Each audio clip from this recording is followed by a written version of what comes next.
जरा सोचो, आप अपने फोन पर सोशल मीडिया देख रहे हो या ईमेल चेक कर रहे हो।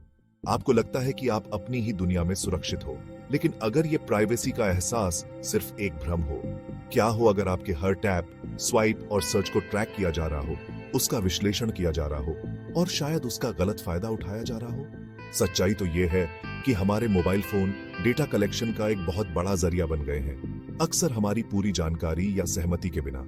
हर ऐप जो हम डाउनलोड करते हैं, हर वेबसाइट जो हम देखते हैं और हर लोकेशन जो हम शेयर करते हैं, वो हमारे जीवन की एक पूरी तस्वीर बनाता है, एक डिजिटल फुटप्रिंट की तरह। ये डेटा कंपनियों और शायद कुछ गलत लोगों के हाथ में टारगेटेड विज्ञापन के लिए, पहचान की चोरी के लिए और यहाँ तक कि हमारे ऑनलाइन अनुभवों में हेरफेर के लिए भी इस्तेमाल हो सकता है। हालांकि डिजिटल युग अभूतपूर्व सुविधा और संपर्क प्रदान करता है, यह हमारी गोपनीयता के लिए भी महत्वपूर्ण चुनौतियां प्रस्तुत करता है।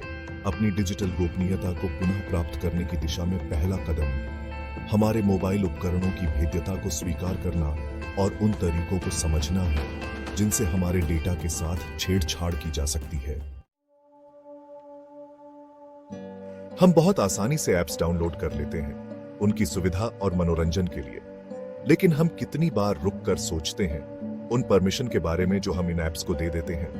हमारे कैमरा, माइक्रोफोन, कॉन्टैक्ट्स और लोकेशन तक एक्सेस, ये परमिशन जिन्हें अक्सर बिना सोचे समझे स्वीकार कर लिया जाता है, हमारी प्राइवेसी पर बहुत ज्यादा असर डाल सकते हैं। कई ऐप्स ऐसे डेटा तक एक्सेस मांगते हैं जो उनकी मुख्य कार्यक्षमता के लिए जरूरी नहीं होता है। ये डेटा जो अक्सर हमारी जानकारी के बिना बैकग्राउंड में इकट्ठा किया जाता है, इसका इस्तेमाल हमारी आदतों, पसंद और यहां तक कि हमारे सोशल नेटवर्क की पूरी प्रोफाइल बनाने के लिए किया जा सकता है। उदाहरण के लिए, हमारे कैमरा रोल तक एक्सेस देना, जो एकदम सामान्य सी बात लगती है, हमारी निजी तस्वीरों को डेटा उल्लंघनों या अनधिकृत उपयोग के लिए उजागर कर सकता है। डेटा कम से कम रखने का सिद्धांत यहाँ बहुत जरूरी है।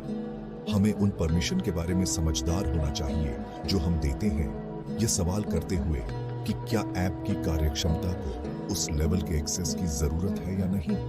ऐप इकोसिस्टम को नेविगेट करते समय थोड़ा संदेह होना बहुत जरूरी है। उन परमिशन के अलावा जो हम खुलकर देते हैं, हमारे फोन लगातार ऐसा डेटा भेज रहे होते हैं जिसके बारे में हमें पता भी नहीं होता। हमारी लोकेशन, ब्राउजिंग हिस्ट्री और यहां तक कि हमारे डिवाइस के यूनिक आइडेंटिफायर को भी कई लोग ट्रैक कर सकते हैं, अक्सर हमारी जानकारी या सहमति के बिना।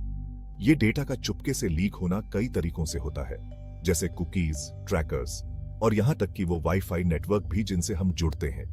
कंपनियां और एड्स दाता इस डेटा का उपयोग हमारे ऑनलाइन और ऑफलाइन व्यवहार की विस्तृत प्रोफाइल बनाने के लिए करते हैं, जिससे लक्षित विज्ञापन संभव हो पाते हैं जो व्यक्तिगत रूप से परेशान करने वाले लग सकते हैं।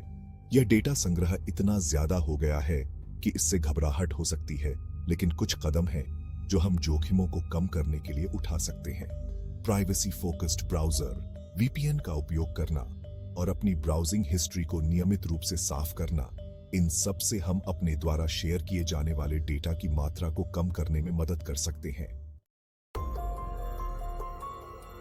हालांकि आधिकारिक ऐप स्टोर में सुरक्षा के इंतजाम होते हैं, लेकिन इंटरनेट का खुलापन हमें कई तरह के खतरों के प्रति उजागर करता है। अविश्वसनीय स्रोतों से ऐप्स डाउनलोड करने या खतरनाक लिंक पर क्लिक करने से हमारे डिवाइस को नुकसान पहुंच सकता है और हमारी निजी जानकारी बहुत बड़े जोखिम में पड़ सकती है। ये खतरे कई रूपों में आ सकते हैं। मेलवेयर से जो हमारे बैंकिंग क्रेडेंशियल चुराने के लिए डिजाइन किए गए हैं, स्पाईवेयर तक जो चुपके से हमारी गतिविधि पर नजर रखता है। एक बार हमारे डिवाइस पर इंस्टॉल हो जाने के बाद ये खतरनाक प्रोग्राम बैकग्राउंड में चुपचाप काम कर सकते हैं, हमारी जानकारी के बिना हमारी प्राइवेसी और सुरक्षा से समझौता कर सकते हैं। ऐप्स डाउनलोड करते समय या लिंक पर क्लिक करते समय सावधानी बरतना बहुत जरूरी है, खासकर अज्ञात स्रोतों से। आधिकारिक ऐप स्टोर से ही ऐप्स डाउनलोड करना, संदिग्ध ईमेल या संदेशों से सावधान रहना और अपने डिवाइस को नवीनतम सुरक्षा पैच के साथ अपडेट रखना इन खतरों से खुद को बचाने के लिए जरूरी कदम है।